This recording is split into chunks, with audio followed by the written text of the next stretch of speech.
सिर्फ इंस्टाग्राम पे 20 million followers होना इस बात को नहीं दर्शाता कि एक एक्टिव संस्था है। इस पार्टी में हो सकता है जो बग वाला इशू बता रहे हैं कि पाकिस्तानी वॉर से चाइनीज जिस तरह का सर्च इसमें देखे जा रहे हैं 20 मिलियन ओवर अचानक 5 दिन वो हालांकि यूएपी के अंदर देखना चाहिए। जनता चेंज चाह रही है, जनता कुछ नया सोचना चाहती है। मेरा मानना है कॉकरोच बोलने से जो धूल इस मुद्दे ने पकड़ी है वो शायद आम तौर पर नहीं पकड़ी सकती। कि अभिजीत दीपिके जो अमेरिका में बैठकर भारत की बात कर रहे हैं, क्या उन्हें भारत वापस नहीं आना चाहिए? क्या भारत में आकर उन्हें अपनी बात नहीं रखनी चाहिए?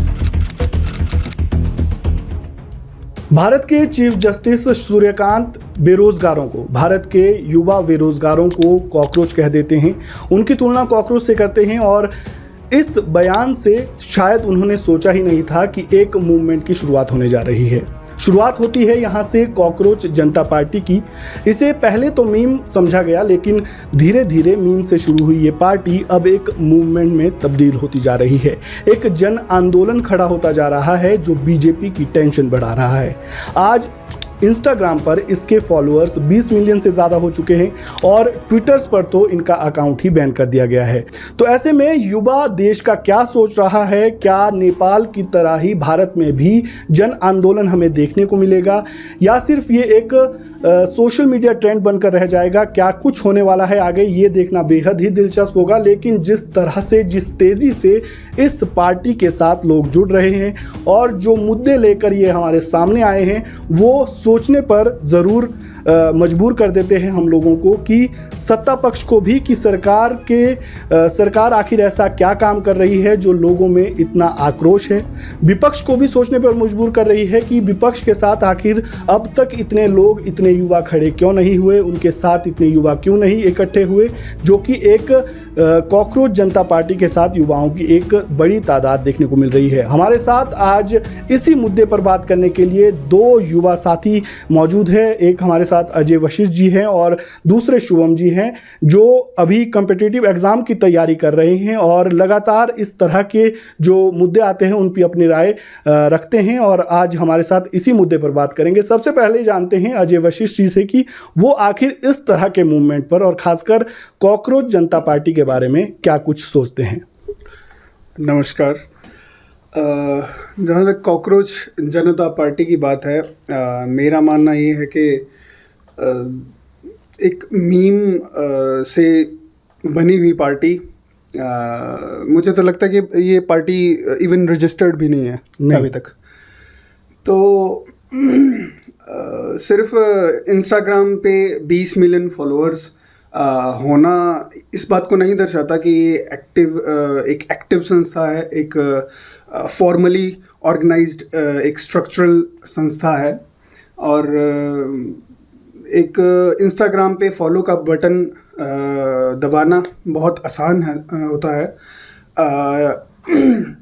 एज़ कम्पेयर टू जब हम एक फॉर्मली एक संस्था बनती है, एक ऑर्गेनाइजेशन बनती है। तो जब एक ऑर्गेनाइजेशन बनती है तो उसका जो काम करने का तरीका होता है, प्रोसेस होता है, उसमें लीडरशिप बिल्ड होती है, उसमें मुद्दे जो रखे जाते हैं वो कहीं ना कहीं लॉजिकल लगते हैं। तो हालांकि जितना मैंने इनका मैनिफेस्टो भी देखा, मुझे इतना कुछ फैसिनेटिंग नहीं लगा। मुझे बस वो एक मीम मटेरियल मैनिफेस्टो ही लगा और मैं बहुत ये ओवरवेलमिंग तो नहीं लगा मुझे ये। लेकिन मेरे को एक बात बहुत अच्छी लगी कि अगर इस तरह का कुछ एक फॉर्मल यूथ की एक कोई ऑर्गेनाइजेशन बनाई जाए, कल दिन को भी बने, तो कहीं ना कहीं लोग उस चीज़ की सराहना करेंगे, उस चीज़ को अप्रिशिएट करेंगे और उससे जुड़ने में लोग रुचि दिखाएंगे। लेकिन जहाँ तक कॉकरोच जनता पार्टी की बात है, ये एक अच्छी शुरुआत मैं बोलूँगा कि ऑपोजिशन की तरफ से है। एक अपोजिट आइडियोलॉजी को पनपने के लिए बहुत ही बढ़िया शुरुआत है। लेकिन पर्टिकुलरली स्पेसिफिकली अगर कॉकरोच जनता पार्टी की बात की जाए तो मुझे तो इतना कुछ खास लगता नहीं है इसमें। कॉकरोच जनता पार्टी के अब तक इंस्टाग्राम पर 20 मिलियन से ज़्यादा फॉलोअर हो चुके हैं और वो भी सिर्फ 5 दिनों के अंदर अंदर। और इस तरह की जब मीम कल्चर शुरू होता है और जब एक मूवमेंट का रूप वो धीरे धीरे ले रहा है, तो ऐसी सिचुएशन के बारे में जब आपको सुनने को मिलता है, आप देखते हैं, तो उसके बारे में आप क्या सोचते हैं शुभम जी? दरअसल मेरे को आपने मुझे इस प्लेटफॉर्म में बुलाया तो बहुत सही लग रहा है, काफ़ी एंगेजमेंट हो रही है इस प्लेटफॉर्म के ज़रिए। तो आपका प्रश्न है कॉकरोच जनता पार्टी के ऊपर कि आप कैसे देखते हैं इस पार्टी को। मेरा मानना है कहीं ना कहीं चर्चाएं, डिस्कशंस जो है हमारी नुक्कड़ बहस तक सीमित रह जाती हैं। शायद कहीं लगता है मुझे लाइब्रेरी ग्रुप्स तक सीमित रह जाती हैं, या फिर पढ़े लिखे लोगों पे, एलीट वर्ग तक सीमित रह जाती हैं। लेकिन ये जो मूवमेंट है ये दिखाता है हिडन पोटेंशियल हमारी कंट्री की।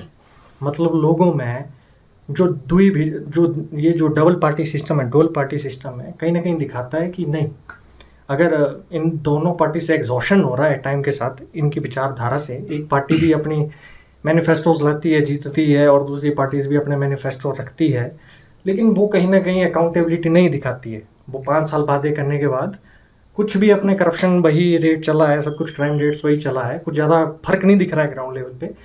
तो एक फर्स्ट पॉइंट तो यही है इसकी इंपॉर्टेंस का। मैं इंपॉर्टेंस से शुरुआत करूँ तो कि इसने एक न्यू रिवॉल्यूशन, न्यू रेजिम दी है। जैसे कि नेपाल में जेनजी पार्टी को, हालांकि मैं ऐसे सपोर्ट तो नहीं करूँगा कोई भी उठ के आ जाए, कल दिन नेशनल सिक्योरिटी थ्रेट्स है, इसके ऑब्स्टेकल्स है, आगे चैलेंजेस है बहुत सारे, पर इंपॉर्टेंस इसकी इस चीज़ में दिखती है कि लोगों में हिडन पोटेंशियल है जिसको वो ग्राउंड लेवल पे लाना चाहते हैं। अब हमारे ख्याल में कई लोकल लेवल पे भी इश्यूज होते हैं बहुत सारे, जैसे कि मान लीजिए कूड़ा कचरा जमा हो रहा है, सॉलिड वेस्ट मैनेजमेंट नहीं है, तो बात तो सब करते हैं, लेकिन इस तरह ये बेशक सीजेआई के थ्रू एक क्या बोलेंगे मीन्स थे, वो एक तरह का जरिया थे वो, लेकिन मैं इस पार्टी को एक अच्छी उम्मीद की तरह देखना चाहता हूँ। प्रॉब्लम ये है कि इस पार्टी में हो सकता है जो बग वाला इशू बता रहे हैं कि पाकिस्तानी बोर्ड से चाइनीज़ जो एजेंसीज़ का काम हो सकता है, जिस तरह का सर्च इसमें देखा जा रहा है 20 मिलियन ओवर अचानक 5 दिनों में, इसको हालांकि यूएपी के अंडर देखना चाहिए। अनलॉफुल जो action prevention of activism, terrorism जो वाला है, उसके अंदर देखना चाहिए प्रोविजंस में। तो unlawful activities of prevention act, उसमें प्रोविजंस को अप्लाई करना चाहिए। जैसे कि मुझे पूरा विश्वास भी है कि यूएपी के लिए अगर ये पॉलिटिकल पार्टी आगे आती है तो यूएपी लगेगा, क्योंकि नेशनल सिक्योरिटी थ्रेट्स सबसे मैंडेटरी होते हैं। फ्रीडम ऑफ स्पीच के एब्सोल्यूट नहीं है, वो है थोड़ा रिस्ट्रिक्टिव भी है, रिलेटिव है। तो नेशनल सिक्योरिटी एक बहुत वैलिड रीज़न है, इसमें तो सुप्रीम कोर्ट जी जो है संज्ञान लेने की भी जरूरत नहीं है उनको, ये तो पहले से उन्होंने बता रखी है चीज़ें। तो यूएपी के तहत चेक करना चाहिए, ये मेरा कहना है। तो यूएपी के तहत एक्शन लेना चाहिए, और जो ट्विटर अकाउंट इनका बैन किया गया है कॉकरोच जनता पार्टी का, वो भी यूएपीए के अंडर ही बैन किया गया है। सरकार को नेशनल सिक्योरिटी का थ्रेट का हवाला देकर सरकार ने ये एक्शन लिया है। इसके अलावा सरकार ने इस पर कोई भी सफाई नहीं दी है। अजय ने जिस तरह से बताया, ये पॉलिटिकल के जानकार भी है, राजनीति की अच्छी समझ भी रखते हैं, स्टूडेंट भी रहे हैं। तो जिस तरह से आपने कहा कि ये एक इमोशनल तरीके से जो यूथ इस मूवमेंट से कहें या मीम से जुड़ा था, इस पार्टी का जैसे गठन हुआ था, अकाउंट बना था तो ये जुड़ा था, तो ये क्या सिर्फ इमोशनल इसका ज़रिया है, या युवाओं में सच में इतना गुस्सा है, इतना रोष है कि अगर उनकी आवाज़ किसी ने उठाई है, उन्हें जब एक चीफ जस्टिस ऑफ इंडिया जो एक सम्मानित पद पर बैठे हैं वो कॉकरोच कहते हैं, तो अपना गुस्सा जाहिर करने के लिए वो इस पार्टी से जुड़े हैं? देखिए, हर एक कहानी के सिर्फ कोई एक पहलू नहीं होता है, बहुत सारे पहलू रहते हैं। मैंने इसको इमोशनल बैकलैश इसलिए बोला क्योंकि जैसे 20 मिलियन फॉलोअर्स आप बता रहे हैं कि 20 मिलियन फॉलोअर्स हो चुके हैं, तो 20 मिलियन फॉलोअर्स बिल्कुल एक्टिव पॉलिटिकल मैं बोलूँगा लिसनर है नहीं। पॉलिटिकल एनालिस्ट मैं जनरल तौर पे कहूँ तो पॉलिटिकली इतने एक्टिव लोग हैं नहीं जो 20 मिलियन जो जनता है। और इससे ये दिखता है कि एक जो अभी जो एक लहर आई हुई है, जो ये पोटेंशियल बना था, तो उस टाइम लोगों ने इसका बढ़ चढ़ कर जो है मैं कहूँगा कि समर्थन किया।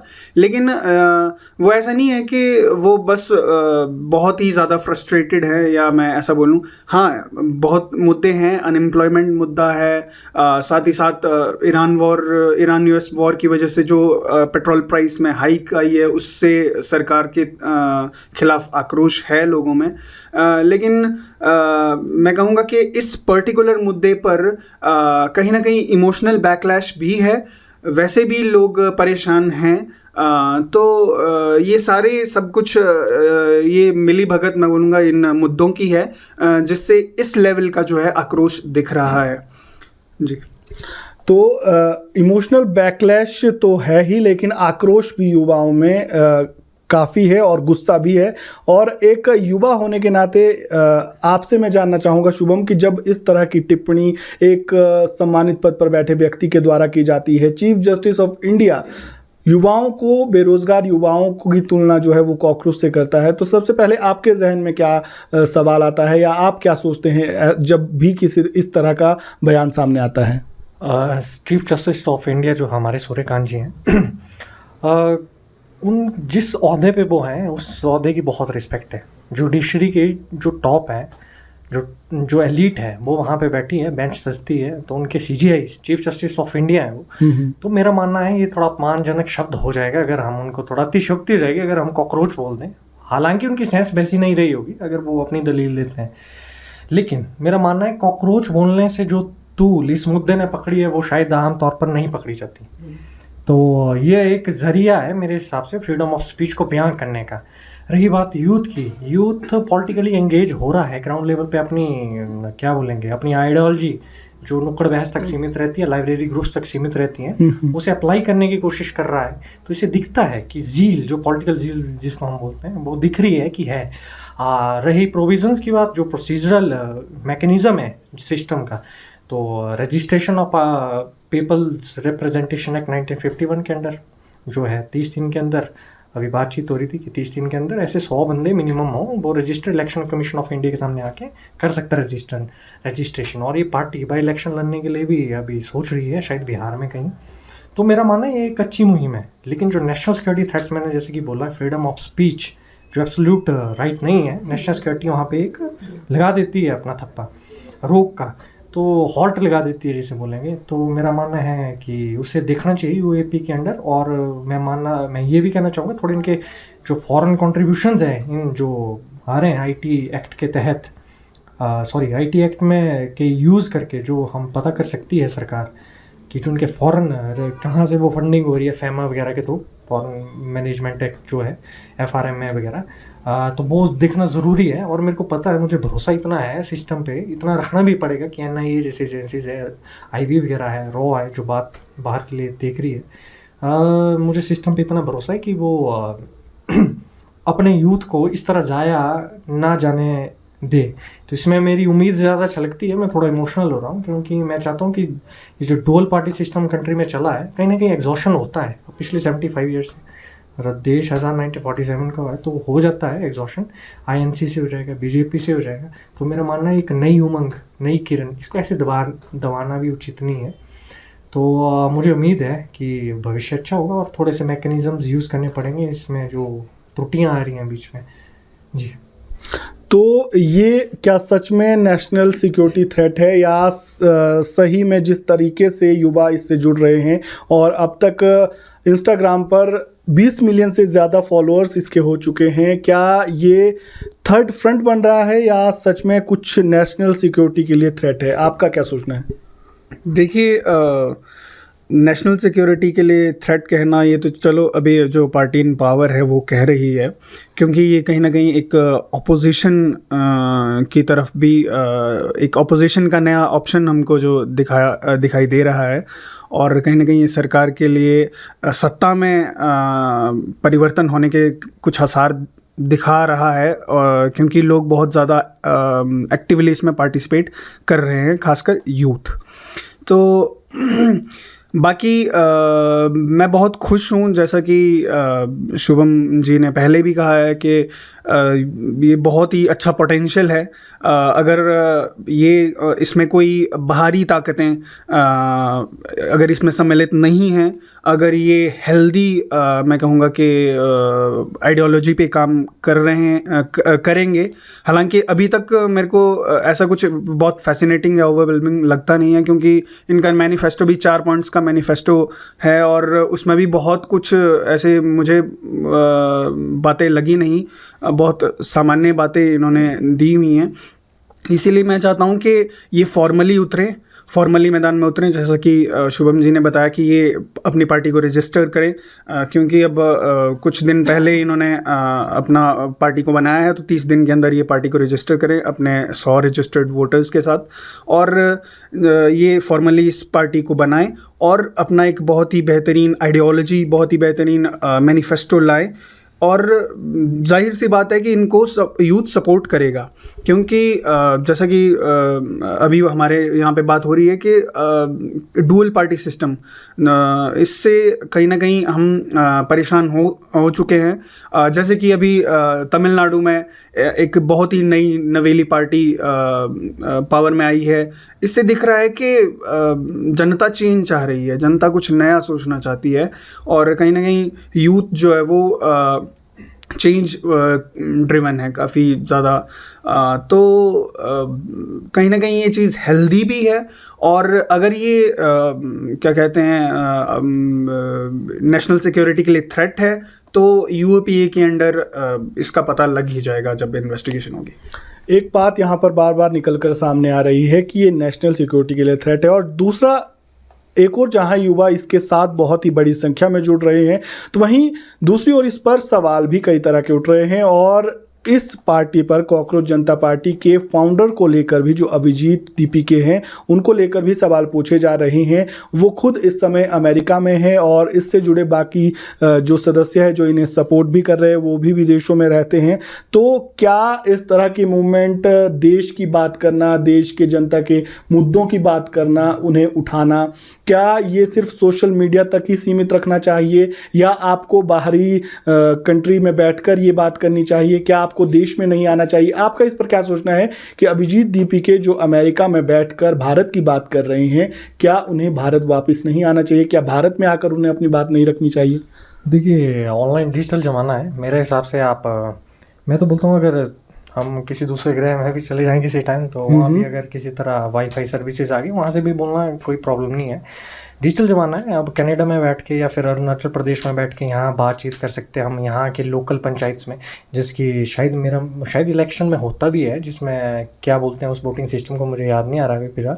बैलेट सिस्टम है, जिसमें आप कहाँ बैठ के आर्मी वाले जो देते हैं। तो मेरा मानना है ये कोई बड़ी प्रॉब्लम नहीं है। सिटीज़न ऑफ इंडिया है, रजिस्टर्ड है, कोई एनमी नहीं है, एनमिलियन नहीं है दरअसल जिसको बोलते हैं। तो वो उसको अधिकार है वोट देने का भी, बातचीत रखने का भी।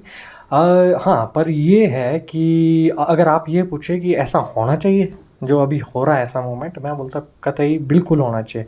इससे आपकी पॉलिटिकल ज़ील दिखती है, जो कि होनी चाहिए। मास लेवल पे नहीं होना चाहिए हर चीज़, इंडिविजुअल लेवल पे आप खुद से क्या कर सकते हो। लेकिन ये जो प्लेटफॉर्म अभिजीत दीपिके जी ने दिया है, मैं इसके पूरे सपोर्ट में हूँ। मगर इसमें सिस्टम में जो है हमारे पास मैकेनिज्म, डेमोक्रेसी एक एफिशिएंट है इंडिया की, मेरे को पता है, वाइब्रेंट डेमोक्रेसी हमारे कंट्री की, वर्ल्ड में जानी मानी है। तो इसमें एक प्रोसीजर है पूरी, चेक्स एंड बैलेंसेस है, यूएपी है, जुडिशरी बैठी हुई है, सेपरेशन ऑफ पावर है। तो इतना इजी नहीं है इसको सबड्यू करना है, फिर ग्रे एरियाज ढूंढना है इसमें से। इतने बड़े मास लेवल पे 5-6 दिनों में 20 मिलियन ओवर हो रहे हैं। तो यूएपी का जैसे मैंने फॉर एग्जांपल दे दिया, इलेक्शन कमीशन ऑफ इंडिया से रजिस्टर होना है, बाई इलेक्शन लड़ना इतना भी इजी नहीं है अभी। हाँ, रही बात मैनिफेस्टो की, मैं मानता हूँ एक नई नवेली उमंग है ये। मैनिफेस्टोज आ जाते हैं टाइम के साथ, लोकल लेवल पे अलग होते हैं, थोड़े स्टेट लेवल पे अलग होते हैं, उस पर काम हो जाएगा। लेकिन जो दिख रही है पॉलिटिकल जील, इससे मुझे बहुत उम्मीद है। और ऐसे मैं चाहता हूँ जैसे हिस्टोरिकली इंडिया में हुआ है प्री इंडिपेंडेंस, बहुत सारे ब्रिटिश टाइम पे सोशल मूवमेंट्स इकट्ठे हो रहे थे, महाराष्ट्र में हो रहा था, पंजाब में हो रहा था, लेकिन उनमें पॉलिटिकल ऑर्गेनाइजेशन नहीं थी, यूनिफिकेशन नहीं थी, तो इसलिए वो अंग्रेजों को टैकल करना आसान होता था। जैसे बंगाल का डिवाइड देख सकते हो आप। तो मेरा मानना है ऐसे पॉलिटिकल जील हर क्षेत्र यहाँ तक कि लोकल लेवल पे, तभी तो हम लोकल लेवल पे इलेक्शन कराते हैं, ग्रास रूट लेवल पे, ताकि लोकल मुद्दे भी सुने जाएं। ऐसा है ना, पूरा टॉप टू बॉटम ना रह जाए सिस्टम, बॉटम टू टॉप जाए सिस्टम, बॉटम लेवल पे भी सुनी जाए, ग्रास रूट लेवल पे चीज़ें। तो जितनी ये ज़ील बढ़ेगी, जैसे गांधी जी की भी बात है कि जो इंडिया है वो गाँव पे बसता है, तो गाँव में भी लोग इस तरह जागरूक होने लग जाएंगे। सिर्फ जागरूकता से काम नहीं होगा, एक्शन लेना पड़ेगा उस पर। ये एक्शन लेने का तो जरिए प्लेटफॉर्म जो अभिजीत दीप्के जी ने दिया है, मैं इसके पूरे हक में हूँ। मगर चेक्स एंड बैलेंस बहुत ज़रूरी है, क्योंकि इंस्टेबिलिटी कराई जा सकती है, चाहे वो FBI मान लो या फिर अपनी चाइना की एजेंसी मान लो या पाकिस्तान मान लो इसके पीछे, ताकि खित्ते में इंस्टेबिलिटी ना आए। हमारे क्षेत्र, हमारे जो यहाँ पे रीजन है, इंडिया हमेशा से था, है और रहेगा, ये हमारा देश है। बाकी मुझे उम्मीद है इस पार्टी से, अभी नहीं पता इनका फ्यूचर क्या होगा, दबा दी जाएगी या इसका फ्यूचर बहुत ब्राइट होगा, पर मेरे को ये ज़ील पसंद आई, तो मैं तो चाहूँगा ऐसे मूवमेंट्स होते रहें। तो ऑनलाइन इसमें मैं कुछ जोड़ना चाहूँगा। आमतौर पे देखा गया है कि आजकल जो पार्टी पावर में है, कहीं ना कहीं उनका दबदबा काफ़ी ज़ोरों शोरों पर है, और इससे एक ये बात है कि जो हमारी जो पॉलिटिकल मशीनरी है उसमें कहीं ना कहीं ब्रेक डाउन हो रहा है। फॉर एग्ज़ाम्पल आम आदमी पार्टी के जो फाउंडर हैं अरविंद केजरीवाल, उनका क्या कहते हैं जेल जाना, ईडी की बैक टू बैक ये रेड्स पढ़ना, ईडी की बैक टू बैक रेड्स पढ़ना, और बहुत ही और भी बहुत सारे एग्जाम्पल्स हैं जो कि अपोजिशन लीडर्स के खिलाफ यूज़ किए गए हैं। बहुत सारे चालें, बहुत सारी स्ट्रेटजीज़ हैं। तो इससे मुझे लगता है कि कहीं ना कहीं इंडिया में इस लेवल का पॉलिटिकल एक्टिविज़म करना शायद अभिजीत दीपके जी को मुश्किल लग रहा हो, तब शायद वो बाहर से कर रहे हों। जैसे कि सोनम वांगचुक फॉर एग्ज़ाम्पल, बहुत ही ज़बरदस्त, बहुत ही पूजनीय मैं कहूँगा उनको कि साइंटिस्ट हैं इंडिया के लिए। उनको भी कहीं ना कहीं इस पॉलिटिकल पावर के सामने घुटने टेकने पड़े हैं, और लोगों के 100 बार 1000 बार कहने पर भी कुछ ज़्यादा चेंजेस आए नहीं हैं। मणिपुर में वैसे ही हो रहा है। तो मुझे लगता है कि कहीं ना कहीं काफ़ी वैलिड रीज़न है दीपके जी के पास कि वो बाहर से जो है इस मूवमेंट को रेगुलेट कर रहे हैं, और बिल्कुल वो कर सकते हैं, इसमें कोई दो राय है नहीं। जी मैं कुछ बोलना चाहूँगा इसमें, आपको क्षमा चाहूँगा। अगर मैं, जैसे कि अजय बता रहे हैं कि पॉलिटिकल पार्टी बनना इतना आसान नहीं है, ईडीज लग जाएगी पीछे या फिर नेशनल एजेंसीज लग जाएगी पीछे, पावर किसी के हाथ में। मेरा मानना है इसका एक और ऑप्शन है, फिर अगर पार्टी नहीं कामयाब होती है, मेरा मानना है इसको प्रेशर ग्रुप की तरह रखिए, जैसे ट्रेड यूनियन है। इसका फ़ायदा क्या होगा अगर ये प्रेशर ग्रुप बनता है, जिसको आप बोल सकते हैं यंगस्टर प्रेशर ग्रुप, या फिर जो हमारा इनके लिए वोट बैंक है आज का युवा, भारत का युवा वोट बैंक जो है, अगर इसको टैप किया, जैसे कि इस ऑर्गेनाइजेशन ने टैप किया अभिजीत दीपके जी के, तो मेरा मानना है अगर ये प्रेशर इस चीज़ पे डाला जाए, एफिशिएंसी ऑफ सिस्टम, जैसे कि NIA टूथलेस ना रहे, सारा का सारा अधिकार, जैसे ईडी है, ईडी को उसके चेयरमैन को सिलेक्ट करने का अधिकार सीधा प्राइम मिनिस्टर के पास ना बचे, उनकी जो ऑफिस वाले हैं या फिर हाउस ओपोजिशन भी उसमें लगे, एक पूरा सिस्टम अच्छा हो, जुडिशरी भी उसमें लगे, पूरा जस्ट चेक्स एंड बैलेंसेस हो, तो डेलिब्रेशन हो बहुत ज़्यादा इस चीज़ पे। तो मेरा मानना है ऐसे प्रेशर जनरेट किए जाए जो काम करेंगे सिस्टम की बेहतरी के लिए, वहाँ पे ये ऑर्गेनाइजेशन ज़्यादा एफिशिएंट होगी, रेदर देन ये भी अन्ना हज़ारे जी की तरह कोई, अब केजरीवाल जैसे आगे उन्होंने अपनी पार्टी बना के इलेक्शन लड़ लिया। वो मेरे को लगता है इतना ईजी नहीं है इंडिया जैसी वाइब्रेंट कंट्री में।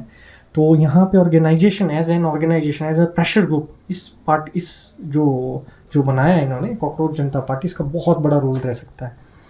लेकिन जिस तरीके की बात यहाँ पर हो रही है, और विपक्ष भी कॉकरोच जनता पार्टी को समर्थन दे रहा है, और सरकार के खिलाफ तो लगातार बयानबाजी हो रही है, विपक्ष के तमाम नेता इस मूवमेंट के साथ खड़े नज़र आ रहे हैं, कॉकरोच जनता पार्टी के साथ खड़े नज़र आ रहे हैं। लेकिन क्या युवाओं का एक मीम से शुरू हुआ, एक मजाक से शुरू हुई इस पार्टी के साथ जुड़ना कहीं ना कहीं विपक्ष के लिए भी एक सेटबैक नहीं है कि उनके साथ अब तक इतने युवा नहीं जुड़ पाए, लेकिन एक छोटी सी चिंगारी उठती है और वो इतनी बड़ी आग में तब्दील हो जाती है। जी, ये बहुत ही ऑब्वियस सी बात है, बहुत ही ज़ाहिर तौर पर देखा जा रहा है कि वही बात है कि डुअल पार्टी सिस्टम से तंग है लोग, जो है वो तंग आ चुके हैं, क्योंकि कोई नया मुद्दा है नहीं। ऑपोजिशन को स्लीपी टैग दिया जाता है, क्योंकि लगता ही नहीं है कि ऑपोजिशन भी है इंडिया में। एक मेरे ख्याल में वोट चोरी का एक कैंपेन राहुल गांधी जी के द्वारा किया गया, जिसमें थोड़ा सा कुछ दिखा कि नहीं वो एक्टिव हैं, बाकी तो मुझे लगता नहीं है कि कुछ ऐसा है। साथ ही साथ मैं शुभम जी से इस बात पे बहुत ही मतलब बहुत समर्थन करता हूँ इस बात का कि अगर वो पॉलिटिकल पार्टी बनना चाहेंगी भी, तो मुझे नहीं लगता कि ऑपोजिशन भी उनको कहीं ना कहीं दबाने की कोशिश करेगा। इवन पार्टी जो सत्ता में है वो भी दबाने की कोशिश करेगी। तो पॉलिटिकल पार्टी बनना मुझे नहीं लगता कि एक बहुत अच्छी चॉइस रहेगी। अगर ये जो भी ये आइडियोलॉजी है, जो भी ये ग्रुप बना हुआ है, जो भी ये ऑर्गेनाइजेशन कल दिन को बनेगी भी, तो मैं भी चाहूँगा कि एज अ प्रेशर ग्रुप काम करे, ताकि ये किसी एक पॉलिटिकल पार्टी या आइडियोलॉजी के अंडर ना आए।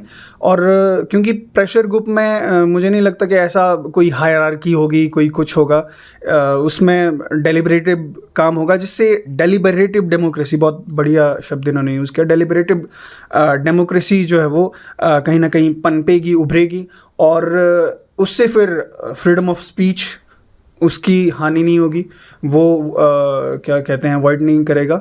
और इस तरह से मुझे लगता है कि बहुत ही अच्छा एक प्लेटफॉर्म मिल जाएगा यूथ को कि वो अपनी बात रखे, और इंडिया की पॉलिटिक्स को कहीं ना कहीं वो मुझे लगता है कि अफेक्ट करेगा।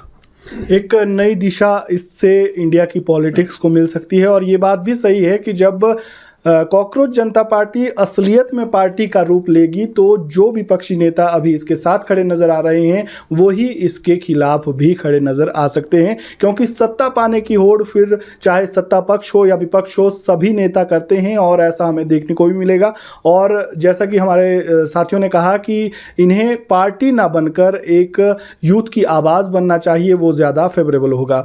तो मैं ये जानना चाहूँगा कि आगे अब ये मूवमेंट ही हम इसे कहेंगे, क्योंकि इतने बड़े संख्या में लोग इससे जुड़ चुके हैं, और जिस तरह से आंदोलन हमने बांग्लादेश में देखा, नेपाल में खास तौर पर देखा, नेपाल में तख्ता पलट हुआ, तो आगे ये किस ओर जाता आपको दिख रहा है?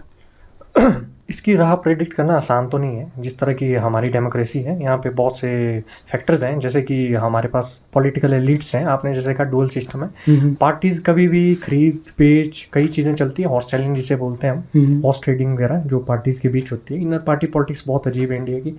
तो मैं जैसे उदाहरण के लिए आम आदमी पार्टी, अन्ना मूवमेंट के बाद जो उद्गम हुआ उस पार्टी का, मैं बुरा तो नहीं मानता इस चीज़ को, पर इसकी एक ना ड्रॉबैक है कि आप कहीं ना कहीं शिकार हो जाते हैं उस दलदल का जिससे आप लड़ रहे होते हैं, उस वॉइड के शिकार हो जाते हैं जिसको आप घूर रहे होते हो लगातार। तो मेरे को लगता है कि जो ये मूवमेंट आगे कहाँ तक जाएगा, इसमें हमेशा फ़ायदा ही है।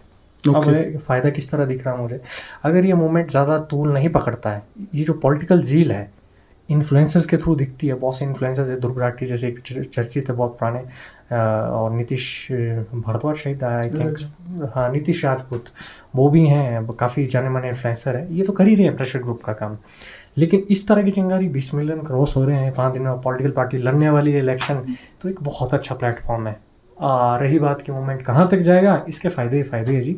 एक प्रेशर ग्रुप एक अच्छा बन सकती है ये ऑर्गेनाइजेशन, और मैं चाहता हूँ हर जगह all India grass root level पे ऐसे प्रेशर ग्रुप्स बनते रहे, जिससे कि पार्टिसिपेटरी डेमोक्रेसी प्लस डेलिब्रेशन उसमें आती रहेगी और ग्रास रूट मुद्दे ऊपर तक पहुँचते रहेंगे। इसलिए जी आपको क्या लगता है जी? बिल्कुल मुझे भी यही लगता है कि इस पोटेंशियल का बहुत ही अच्छा इस्तेमाल किया जाना चाहिए। ऐसे ही जैसा बताया शुभम जी ने कि ग्रास रूट लेवल तक ये जो मूवमेंट है ये जानी चाहिए, और इवन पंचायत से लेकर डिस्ट्रिक्ट्स में, स्टेट पॉलिटिक्स में इस तरह के प्रेशर ग्रुप्स बने, ताकि लोकल पॉलिटिक्स में भी इस चीज़ का बहुत ज़्यादा क्या कहते हैं अपना फ़ायदा मिले। और इससे देखिए मैं कहूँगा कि नॉर्डिक स्टाइल ऑफ डेमोक्रेसी कहीं ना कहीं हम लोग पार्टी मतलब वो कर पाएंगे, एक्सपीरियंस कर पाएंगे, जिससे बहुत ही फ़ायदे हैं। क्योंकि हमारी कंट्री ऐसा तो है नहीं कि छोटी कंट्री है, छोटा देश है, बहुत बड़ा देश है। अगर हो सकेगा तो बहुत अच्छा काम ये जो है वो मूवमेंट कर पाएगी। जी। तो ये हमारे युवा साथियों के विचार थे कि इन्हें सिर्फ यहीं तक सीमित नहीं रहना चाहिए, आगे भी इस आवाज़ को और बुलंद करना चाहिए और युवाओं की आवाज़ बनना चाहिए। आखिर में एक सवाल मैं ये पूछना चाहूँगा कि क्या शुभम जी कॉकरोच जनता पार्टी में शामिल होने जा रहे हैं, क्या उसका सदस्य बनेंगे? जी, ये क्वेश्चन बहुत दिलचस्प है। अगर जुड़ने का मौका मिल रहा है तो कोई प्रॉब्लम नहीं है, जुड़ सकते हैं। लेकिन हाँ, मैं चाहूँगा कि मेरी पार्टिसिपेशन डेमोक्रेसी में दिखे एज ए सिटीज़न। 5 साल में एक वोट लगे, बस इतना ना रहे मेरा। तो एक अच्छा प्लेटफॉर्म जहाँ भी मिलेगा आई विल पार्टिसिपेट। रही बात इसकी आगे की राह क्या है, वो तो भगवान जाने, उसकी लीला जाने, भारतवर्ष जाने कहाँ जाएगा। और अजय जी, क्या सदस्य बनेंगे आप सीजेपी के? जी बिल्कुल बिल्कुल बनेंगे सदस्य। लेकिन मैं बहुत क्या कहते हैं अपना जोश और होश में सदस्य तब बनूंगा जब ये अपने कुछ आइडियोलॉजी सामने रखेंगे, कुछ मुद्दे सामने रखेंगे, ताकि मुझे भी मतलब मेरे अंदर की जो ज़ील है पॉलिटिकली एक्टिव होने की, मेरे अंदर जो देश प्रेम है वो छलके, और मैं भी एक अच्छे लोकतंत्र की कामना करते हुए अच्छा लोकतंत्र बनाने की कोशिश भी करूं। तो जी, मैं कुछ कहना चाहूँगा, लास्ट में कुछ लाइन है, ये काफ़ी अच्छा फ्रेज लगा था मुझे। Victory is celebrated in the light but burn in the darkness. Okay. तो ये है, अंधेरे में ही जीती जाती है और सेलिब्रेशन सबके सामने पब्लिकली लाइट में की जाती है। तो मुझे उम्मीद अच्छी है। बाकी ऐसा जैसे भी कोई प्रेशर ग्रुप्स बनते रहेंगे, जरूरी नहीं मैं कोई पॉलिटिकल पार्टी की लेफ्ट या राइट की आइडियोलॉजी से सहमत होता हूँ। इंडिया में वो लगती भी नहीं है, सापेक्ष है वो चीज़। तो मेरा मानना है पॉलिटिकल प्रेशर ग्रुप्स बनने चाहिए, पार्टिसिपेटिव डेमोक्रेसी आनी चाहिए, लोगों को इंडिविजुअल लेवल पे एक्शन लेना चाहिए। सिर्फ कमेंट सेक्शन या लाइब्रेरी ग्रुप तक सीमित नहीं रहनी चाहिए ऐसी टॉक्स।